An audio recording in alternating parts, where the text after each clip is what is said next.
आज 15 ऑगस्ट रोजी मी डॉक्टर चैतन्य कारंजे निर्मल व्यसनमुक्ती केंद्र व सायकॅट्री हॉस्पिटल इथं भेट दिलेलं आहे.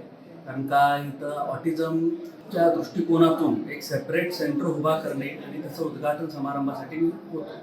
एकंदरीत हॉस्पिटलचं वातावरण व परिसर हे अगदी व्यवस्थित आहे. हॉस्पिटल एकदम स्वच्छ आहे आणि ऑटिझम हा सध्या दुर्लक्षित विषय आहे पिडियाट्रिकच्या दृष्टिकोनातून आणि त्याला असा सेपरेट सेंटर उभा करणं हा काळाचा गरज होता. ऑटिझमची पोरं हे मतिमंद नसून थोडं सोशली बिहेव करायचं आणि हे इंटरॅक्शन हे त्यांच्या वेगळ्या पद्धतीने करत असतात. त्यामुळं ह्या पोरांना मेन स्ट्रीम लाईनमध्ये म्हणजे जनरल पब्लिक बरोबर आपण कसं कोपअप करून घेऊ शकतो ह्या दृष्टिकोनातून ह्या सेंटरचा गरज अगदी होताच आपल्या भागात.